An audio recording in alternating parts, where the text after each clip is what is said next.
یہ بات ہے روح تسکین اور نور قلب کی۔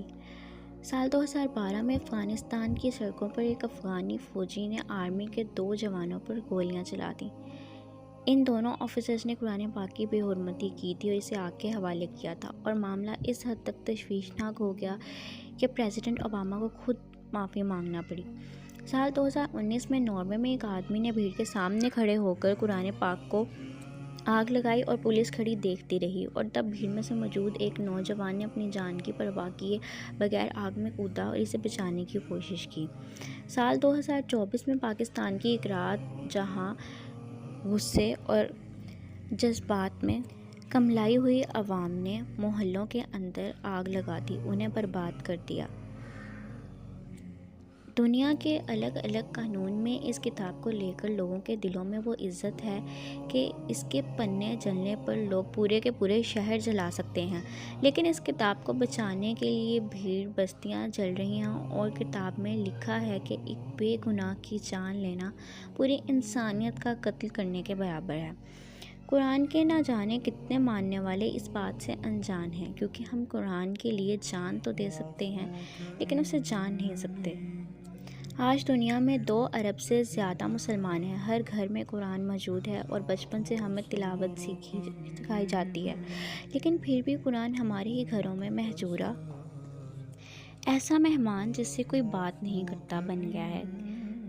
قرآن کو ریشمی غلاف میں لپیٹ کر سب سے اونچی شیلف پر رکھ دیا جاتا ہے، جسے چومتے ہیں لیکن ہر روز کھولتے نہیں۔ قرآن سے پوچھتے ہیں کہ آپ کون ہیں، تو وہ پہلے ہی پنوں پر بتاتا ہے ذالک الکتاب لا ریب فیہ ھدی للمتقین۔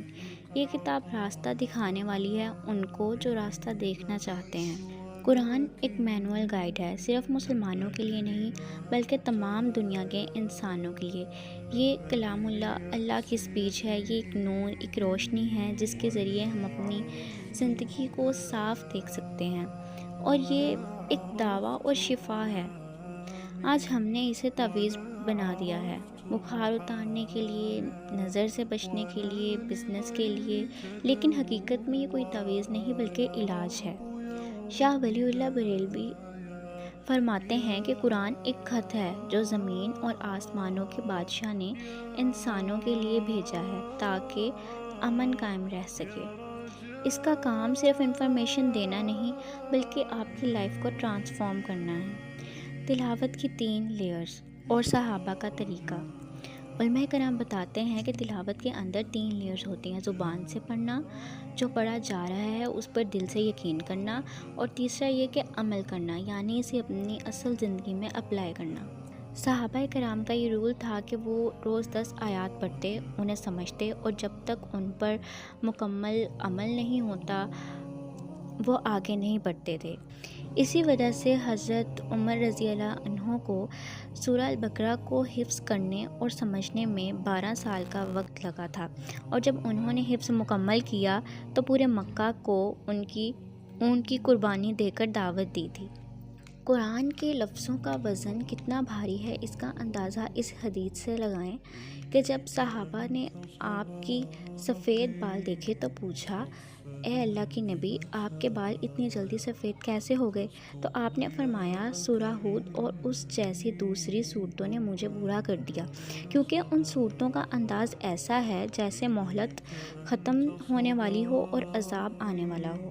امام غزالی نے قرآن کے مقصد کو 6 حصوں میں بانٹا ہے، جس میں پہلے 3 سب سے اہم ہیں: اللہ کو جاننا، یہ پتہ کرنا کہ وہ رب کون ہے جس نے ہمیں بتایا ہے، جس نے ہمیں بنایا ہے; راستے کو جاننا، اس سیدھے راستے کو سمجھنا جو ہمیں اللہ تک لے جاتا ہے; آخرت کا حل، یہ بتانا کہ جب بندہ اپنے رب کے سامنے حساب کے لیے کھڑا ہوگا تو کیا ہوگا۔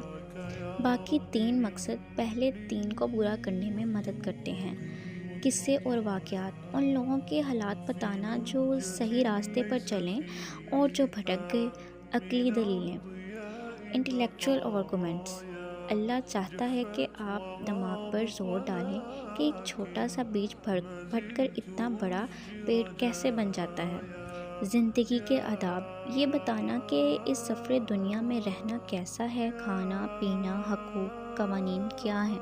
قرآن کو محسوس کریں۔ صحابہ اس لیے روتے تھے کیونکہ انہیں احساس ہوتا تھا کہ اللہ ان سے بات کر رہا ہے۔ جب ہمارا ایٹیٹیوڈ ایسا ہو تو قرآن سے طاقت ہے، یہ تسخیر کر سکتا ہے، مسخر کر سکتا ہے لوگوں کو۔ ہم نے اس تلوار کو میان کے اندر رکھ کر زنگ آلود کر دیا ہے۔